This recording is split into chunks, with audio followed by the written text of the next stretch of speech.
안녕하세요. 최영원 원장입니다. 저는 치과의사가 되면서부터 이상하게 치아 깎는 게 싫고 치아를 뽑는 게 마음에 들지 않았는데 제 잠재의식에 그런 게 있다 보니 임플란트를 하지 않고 치아 살리기만 하는 병원을 하게 된 거 아닌가 생각이 듭니다. 이 책은 제가 10년도 더 전인 2014년도에 출판한 치아 살리기 교과서입니다. 그런데 현재 2025년도에 이 책을 추천하지 않는 이유와 최신 기술을 다른 치과 의사들에게 교육하지 않는 이유에 대해 말씀드리려고 합니다. 우선 보통 교과서를 쓸 때는 양이 많으니까 여러 명의 교수가 나누어서 책을 쓰는 경우가 일반적인데 그 방식의 단점은 교과서의 질이 들쑥날쑥해질 수 있습니다. 저는 굉장히 그게 싫었고 더 문제는 국내에 이런 진료를 하는 교수가 드물었기 때문에 출판사에서도 저 단독으로 집필을 원하셨습니다. 출판이 된 연도가 2014년도이지 집필을 시작한 게 2011년, 12년도고 지금과 비교하면 너무 제한적인 치아 살리기만 가능한 시절이었습니다. 지금 기준으로 하면 30에서 40%의 치아 살리기는 이 책을 봐도 가능하지만 지금은 그 당시로는 절대 불가능하다고 포기했던 치료들을 하고 있는데 대표적인 게 크랙 치아의 치료입니다. 이 책에서 제가 주로 썼던 치과 재료로는 크랙 치아를 치료할 수가 없습니다. 그 당시만 해도 크랙은 보는 순간 포기해야 한다고 하던 시절이니까요. 지금이야 크랙 치아는 쉬운 흔한 치료에 속하고 완전 파절 치아도 다시 붙이는 치료를 하고 있습니다. 또 치주 질환이 있는 경우에 그 당시에는 아예 시도조차 하지 않았다면 지금은 일부 치주 질환이 있는 치아는 치주 조직 재생술을 하면서 치아 살리기를 하고 있습니다. 이 내용도 이 책에는 전혀 나오지 않습니다. 이게 당연한 게 새롭고 어려운 증례에 계속 도전하고 성과가 나오면서 발전하는 게 정상이기 때문입니다. 제 책 내용이 틀렸다가 아니고 치료의 기본 원칙과 원리는 변함이 없지만 재료와 기술의 발전이 그동안 많이 이루어졌기 때문에 10년 전에는 불가능하다고 생각했던 치료들을 지금은 하고 있다. 이렇게 이해해 주시면 좋겠습니다. 여기에 결정적인 사건이 2016년도에 일본에 가서 그러니까 제가 책을 발간하고 2년이 지나서 일본에서 저희 스승님과 멘토 선생님을 만나서 치아 살리기의 기술과 역량이 엄청나게 업그레이드 된 일이 결정적이죠.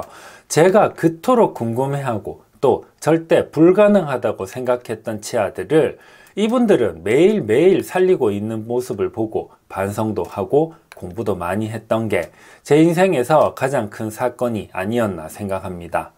이 두 분도 저와 마찬가지로 임플란트를 전혀 하지 않으셨습니다.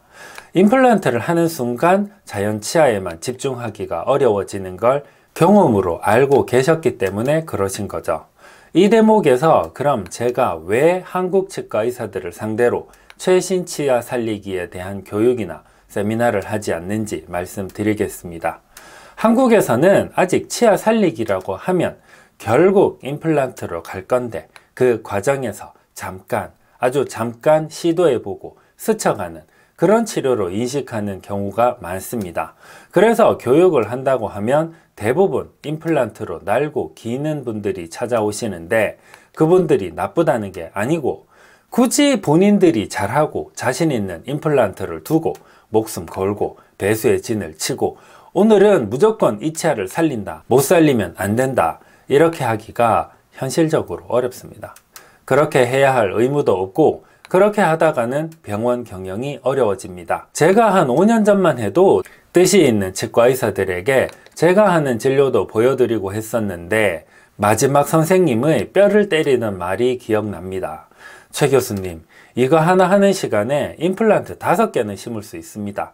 뜻은 좋은데 현실성이 없어요. 교수님이나 하시던 거 계속 하세요. 라는 솔직한 말을 남기고 사라지셨는데 그 당시에는 어이가 없고 벙쪘지만 조금 지나서 생각해 보니까 그게 솔직한 심정이 아니셨을까, 현실적인 말이 아니었을까 생각합니다. 치과 의사들이 나쁘다, 부도덕하다는 게 아닙니다. 여러분 보고 건강에 좋으니까 지하철 타지 말고 오늘부터 걸어서 출퇴근하라고 하면 어떨까요?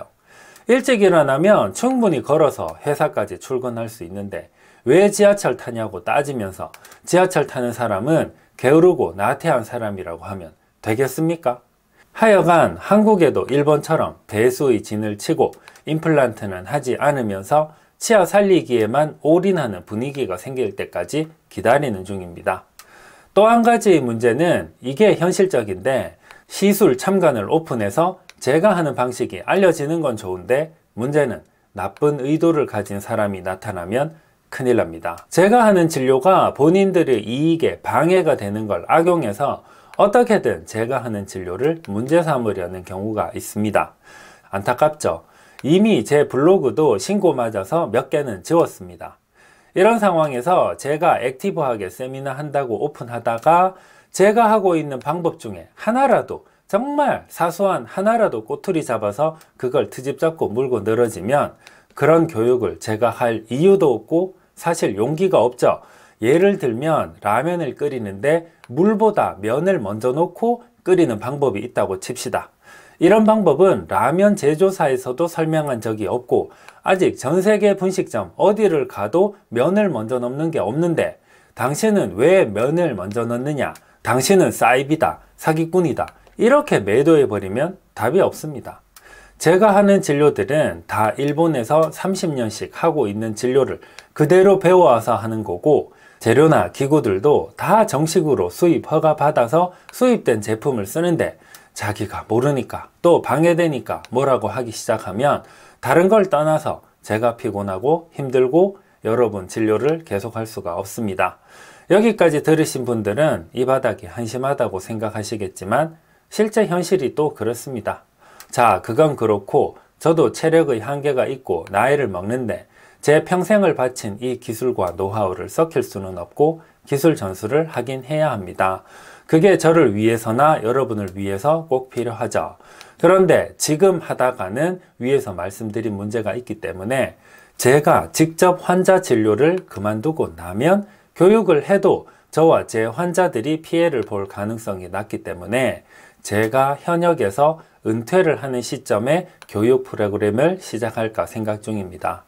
이렇게 하면 제 안전이 보장될 것 같기 때문이죠.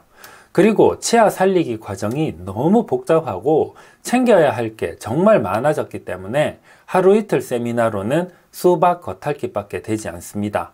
최소한 일주일은 집중해서 몰입 교육을 받아야 스스로 할 수 있을 정도가 될 정도로 정보의 양이 많다는 점도 제가 병원을 운영하면서 또 교육을 병행하기가 힘들다는 이유가 됩니다.